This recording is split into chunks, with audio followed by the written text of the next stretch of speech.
Hello, hello, hello. It's Stephanie here, and welcome back to the Rent Success podcast. I'm excited today to be joined by Tracy Cartland Ward. Tracy is a UK and international property speaker and mentor.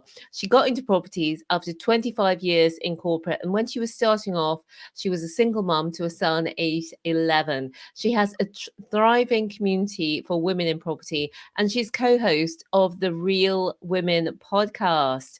Tracy Cartland Ward, welcome to the show. Hi, thanks for having me, Stephanie. Well, today it's going to be a really interesting conversation. We're going to talk all about women in property. We're going to talk about lease options. So, if you're a man in property, you'll love this. We're going to talk about deal sourcing. We're going to talk about serviced accommodation. So, this is going to be a gold mine of an episode. But just before we kick it off, Tracy, how did you first get started in property? Well, I nearly got started in the early 2000s, but my son was 3 at the time. An ex-husband of mine, he did some very clever things in the late 90s. He bought a few bungalows on a very popular street in Maidenhead that had lots of land. And it was a bit of a punt because he knew at some point the developers would want to buy them to put flats on. So he had 5 of them, 4 or 5, can't remember exactly whether it's 4 or 5, but that kind of number. And sure enough, within 4 years, he'd sold every single one to developers for flats. And he started doing the usual, what we now call BRRR, which is always a funny one. We used to call it buy-to-lets when we got in 2010. But he basically used to buy them, refurbish them, refinance them, rent them out or sell them.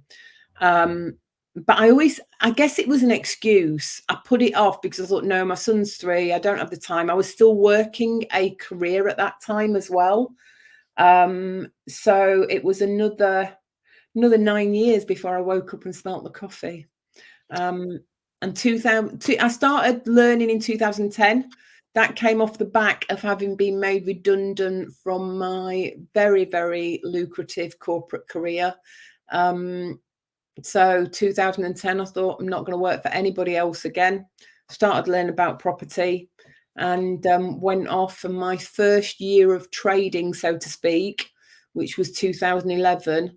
Got 13 deals, couldn't do them all myself. 7 of them were lease options, kept 5 of them, passed on 7 to investors or other people, and still got a few of those properties today. That is phenomenal, Tracy. And there's a couple of things that I want to draw out for people. First of all, it's you put it off for years and years and years and years. And so many of us do that. Every single property investor I speak to says, I wish I'd started earlier. I put it off for decades. Partially through ignorance of not knowing about it, but even when you know about it, you're still thinking, oh, should I do this, should I not? And I think a lot of people have that same struggle. So that's the first thing. And the second thing is, oh my word, in your very first year you've got so many properties. So what I'd like to talk to now is, if people are listening and they're where you were at that very beginning moment where you thought, you know what, my son is too young, I'm busy with work, I shouldn't start it now. What would you say to yourself back then, or to people who are listening? Really, it's sort of look at the priorities. Look at your reason why. Why do you want to get into property? What is it giving you? And a lot of people say, I want lots of money. No, you don't. That's not the ultimate. Money is the top of the list. Reason being, money provides everything below it on the list. So the extra holidays, putting the kids through private school, buying a better house, buying a different car. At the end of the day, all of those things take money because we're in an economic society. But ultimately, it's not because you want the money. So look at what is it you want that money to buy, and how much are you willing to sacrifice now to get more of what you want later? And then it's all about priorities. You can do property with as little as 5 to 10 hours a week. Will it be a slower build? Absolutely. But you can do property investing with 5 to 10 hours a week. So if the reason you want that income, what it's going to pay for, if that is a big enough priority in your life, you will actually make the time. Yeah, and it's such a game changer. I am so glad, because I felt nervous, scared, all of the things, but I'm so glad we started, because our lives now are totally different. And I know you feel the same, Tracy, that you can do what you want to a much greater extent than you can when you're tied in corporate. Yeah. The other thing you said is that first year. So tell us about that first year getting started, what you were doing.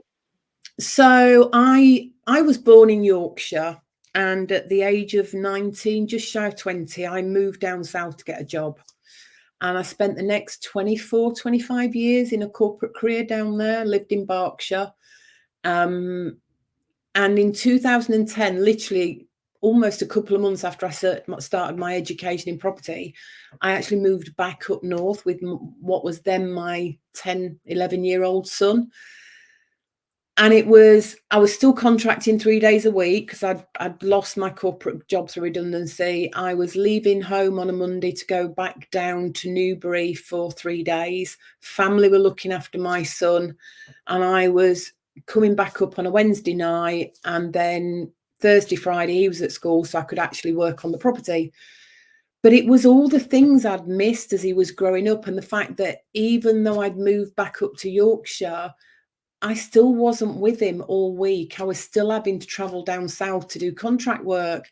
And it just was literally a switch just went on. The more effort I put into building the income, the more time I can spend at home with my son. I'd missed 10 years of his life, for crikey's sake, traveling the world, which was all great. But it's not as fun and glamorous as it works out. So I did the things that other people weren't prepared to. So I'd got an ad going in the newspaper, which back then was a great way of marketing. People were still reading free press. And it was the weekend of Kate and William's wedding, Right. April 2011, I believe that was. Yeah. That weekend, the paper phoned me up saying, do you not want to put your advert in this week? And I went, why would I not want to put my advert in?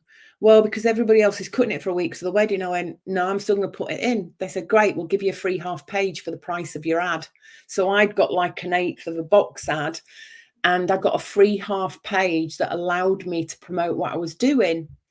So I was averaging about 6 calls a week from vendors who were motivated. Either way, they were going into repossession, they were getting notices that they were going to get their mortgage taken back, and they were going to lose their house. So that catapulted lots of direct to vendor calls. And later on, well, probably earlier than when I actually got that ad working well. So a few months earlier in the December, when everybody else was out Christmas shopping, I spent a week doing 8 viewings a day for 5 days. So when everybody else wasn't actually going to the agents and viewing, I was taking that opportunity to view. And from that, 5 deals came on the table from that, 5 accepted offers on that one. And I ended up in that first year with another 7 offers from the direct to vendor calls. And it was because I was prepared to do what others weren't at the time, because it was basically, I was not going to let anything stand in the way of me being full-time at home. I love that. And I do find when I speak to people, that fire, that drive, and obviously the intensity that you pursue things, it wanes over the years. It goes around, it cycles. But at Yeah. the beginning, it's often full on, full throttle, Oh, isn't yeah. it? Oh, I got speeding fines and everything that week. Yeah. Viewings, it was like quickly rush into another one. And yeah, I did end up with a couple of speeding fines. Yeah, I'll be with you there. So you got started and you did that. So basically, at the beginning, you how tell us about the lease options, because people often come to me and say, I want to get a lease option. I'll just quickly explain. A lease option is a way of buying a property without needing a big deposit or a mortgage straight away. It's almost like a rent to buy without going too much into the detail. So it's very attractive for property investors to be able to take control of a property with a lease option, make the money on the cash flow, and later on own the property. So tell us about the lease options you got and the guidance you'd give there for people who want to find lease options. So part of this was from the advertising, which you can do through social media these days, etc. You just have to be careful how you word things, because there's all sorts of new rules for FCA, and it was slightly easier back then because I could literally put problems that people were facing, facing repossession, struggling to pay your mortgage. So I did the things I was taught that I now teach other people. Have a great catchy headline, then list some of their problems, then list how you solve it, and then tell them how to get in touch with you. That simple. I love that. And that is the simplicity why people love to join your community. So let's just tell people about your community quickly, Tracy. And we have got the link for this. It will be in the show notes where it says join Tracy's property community. So tell us about your community, Tracy, where people can join. So I started this in lockdown, April 2020, because events, by then I'd been working 8 years as a mentor and speaker for a UK property education company, and the events stopped. And I decided I was going to set up a community initially for women. It still is for women, but we're now inclusive. It's, if you're a man and want to go in there, that's fine, but be aware there's other women in there. I do work with men and not just women. But the community was originally set up for women in property. And it was literally to help guide them, especially during COVID when we couldn't do viewings, giving them tips on what to do whilst that downtime was happening, and preparing them for the time when we could get back out there and start investing again. So it's been going over 3 years now. It's into its 4th year, and I now work for myself instead of freelancing for a property education company through that. But it's all about tips, guidance, and what I call my warts and all. If I can answer the question you've got, I will do. If I can't, I'll tell you where to go look for the answer. I got a bit sort of, not fed up, I think that's the wrong word, but it was like, I wanted women to know that there are people out there in property that know what they're going through. They're coming home from work, they're having to sort out dinner, they're having to put kids to bed. And like it or not, gents, I know you guys have got your own struggles as well. But there was nobody serving women in property as a woman. So you've got lots of women speakers, there's lots of women property investors, but in 2020, nobody was really, as female speakers, nobody was really working with that female investor. And they, we all have different needs. And not our gender, but our masculinity stroke femininity means we operate in a different way. We look at things differently. So it was basically, I could either go out there and try and get into a big pool of investors, or I could focus on a niche area that wasn't really being served, in my opinion. And I previously taught for the likes of Kim Kiyosaki with Rich Woman. So I was already a fae with actually working just with women in property. And it's so valuable what you're teaching, because a lot of women might come to you and say, look, I haven't got £50,000 or £100,000 or whatever I need to get started. But your strategies also work with finding these lease options and also helping women to be able to sell deals on if they're not in that specific position right now. So it's helping them to get that income and cash flow. So I'd love it if you could give us, a case study of a woman that you've worked with, Tracy. Yeah. So, I mean, one of my biggies I now do is I do a lot of commercial to residential conversions. And I've got a couple of women to do that. But I want to focus on a case study that looks at this not having a lot of money to put in. Okay. And some of my lease options I did for like £1. That's all I put down, plus the legal fees. Anybody tells you that no money down deals exist, they are wrong. It's not a term that exists, because you will still need to pay legals, and you need at least £1 to complete a contract in the UK. So there's a little money down strategy. So during one of my mastermind events with some of my VIP clients, we were going through how to assess the gap between your income now and the income you want to live the lifestyle you desire. And we went around the table and we took little examples from everybody. So somebody said how much they wanted for holidays, somebody said how much they wanted for school fees, and we collated what was an amount of income needed per month to service that imaginary person's desires for life. Then we grossed it up, because we're all going to get taxed, sadly. And it came out with this fictitious avatar that we would need $250,000 per year grossed up so that we could pay the tax and still have the money to do all the things we wanted. So I then went through with them a list of strategies and how many properties we would need at what income to service that £250,000.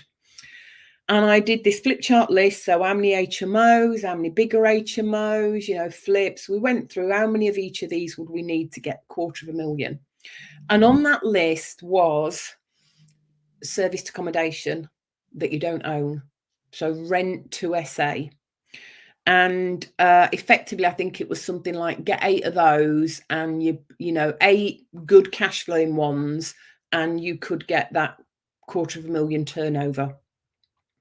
And one of the ladies in the group who is an architect by trade, they've been going now for about 3-4 years in their journey.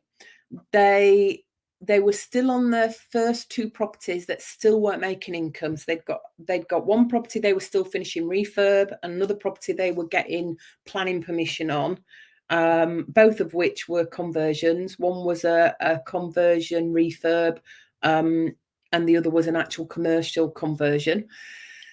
That lady and a business partner, they took that flip chart home. They took the page home, and within 3 months, they'd gone out, they'd raised £100,000 of private finance, and they had used that money to get into a shed load of source. So they were paying sourcing fees. They got into a shed load of what we call super buy-to-lets.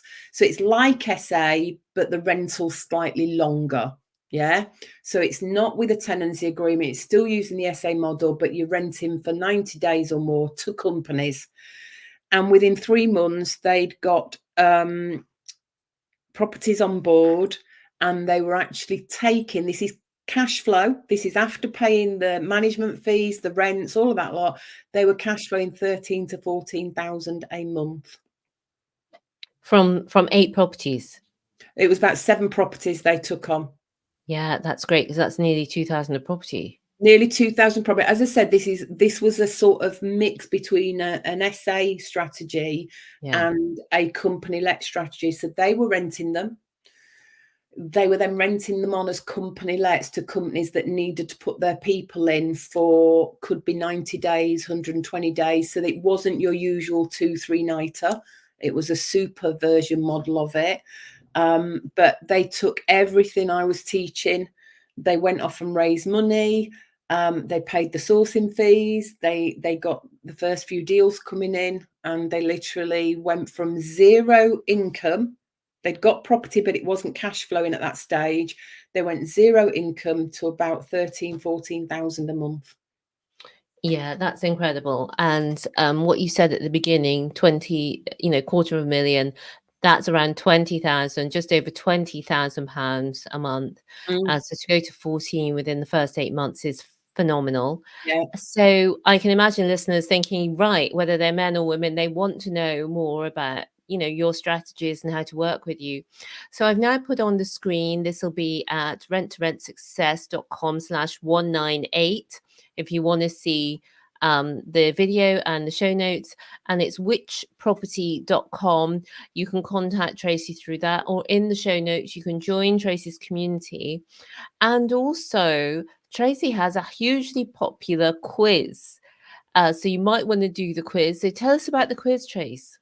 Yeah, so it was partly to gain some insight into property investors, a bit of research, but it's also, I believe in this, it's a bit like a survey, but instead of doing a survey and not getting anything back, you fill in some questions that helps me assess what type of property investor are you. And that ranges from novice right through to partner investor. And then it sends you back a PDF that gives you some insights into what level you've been put in and what you could do as your next steps as a strategy for taking your property further. And you get a few emails for a couple of weeks that give you insights specifically personalized to the level you've actually been assessed on, that give you insights on different strategies you could go do, how you can work a strategy that builds income by doing property services for other people because you're lacking funds, but you've got knowledge.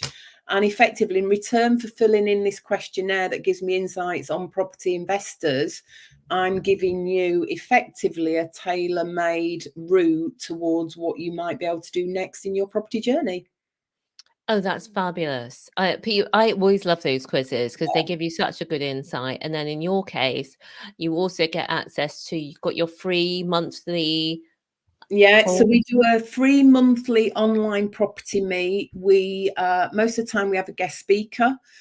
So one of those has just gone up onto YouTube, which is Understanding Development Finance. So on the second Tuesday of every month, we do a free Zoom. Anybody can join. It doesn't matter what gender, whether you're feminine, masculine, whatever. It's open to everybody. And we do different insights in property. We've done, development finance. We've done different things around mapping out your strategies. So we do that every month on the second Tuesday. The details are all there on the website, on our events page. You've got the details. Our newsletter will give you how to get onto that. And yeah, you've got my Instagram and Facebook going into the show notes as well. So that's free. Lasts from 6:30 in the evening through to 7:30 stroke 8 p.m. And some people join us and come every Tuesday as part of our VIP club. Amazing. So that's witchproperty.com, WITCH, witch like with a broomstick. Yeah. And the Insta, if you're an Insta person, it's at Tracy Cartland Ward, and all the links are in the show notes, as we said. So there must be a story there, Tracy. Why are you called Witch? Well, it started off because when I started, I said it was for women in property, and we were looking at all sorts of different names, and it just came out because I used to do a lot of things with my property. I'm a bit woo-woo. I'm into the mindset stuff. So I do help a lot of the people with their mindset, because usually that's 80% of the reason why we're not doing something. Yes. And we used to look at where the moon and the planets were, because I will try and coincide my completion of my properties to where the moon and the properties are. Yeah, so they always found me a bit woo-woo. So one of the ladies said, oh, you ought to call it witch property because you're the wicked witch of property. Wicked as in the modern term, as opposed to the sort of mean term. And funnily enough, we went with that term, and then somebody pointed out I live on a close, and the close is called Broom Close. Which property? So it was actually a play on words that came. I was going to go for witch property, as in WHICH, but as you can imagine, with the big company called Witch and the magazine, that was gone. And somebody went, just change the word into witch, as in broomstick witch. Yeah. So it's a play on words, because when you hear the word, it's which property, as in which property are you going to go for next. But yeah, they were. I think it came out of the ladies having a bit of a giggle about my little woo-woo nature. Okay, well, I know that there's a huge fascination with lease options. So I'd love to invite you to do a call for our community all about that. Yeah. And let's, as we draw to a close, I suppose, is there anything else that you'd like to share with us that I haven't asked you about yet? Yeah, I think one thing is there's a lot going on in the market space at the minute. And, what I found is some people are a bit demotivated, a bit weary of spending, since we had the 2020 period, and, the stamp duty holiday meant there was a big frenzy on houses, which is starting to slow down now. We're seeing a turn. People sort of got fed up. They were going to viewings with big queues. They couldn't even get to a viewing without going on a wait list. And then we hit the cost of living and the inflation crisis. And the biggest problem I hear now is I've got the skills, but I don't have the money. But what I'm also hearing is people saying things like the rent to method doesn't work anymore. And all I can say to that is absolute codswallop. Has the cash flow gone down a little bit because rents have gone up? Absolutely, but that's the ebb and flow of the property market. But I can tell you now, I don't just teach what I teach, I actually do what I teach. So since April of this year, with the first deal coming in May, so the first month was ramping up, my son joined me in the business. He's now 25. That 11-year-old boy is now 25, and he's joined me in the business on the Rent to SA side. And in literally since the beginning of May, we have taken on 4 new properties, and one of those properties alone has turned over £10,000 in 1 month. So if you're out there hearing things like Rent to doesn't work anymore, it does. You've just got to get the right properties, the right strategy, and get the right support to know what you're doing. But it's still working. I'm actually implementing the things I'm teaching people. Yeah, I love that, Tracy. And I get so many the same, that rent to HMO doesn't work anymore. We focus exclusively on rent to HMO just because that suits us better. And for us, it feels like a better return on the investment. But everyone has their own flavors, and all of the strategies can work as long as you have that right information, expertise, and support to do it. So, as I said, you can contact Tracy at Tracy Cartland Ward on Instagram, or at Which Property, or do the quiz and find out what type of property investor you are. But I must tell you before we come to the end that if you want to join us live and in person, we are hosting our new Rent to Rent Revolution live event in October in London, and I would love you to be there.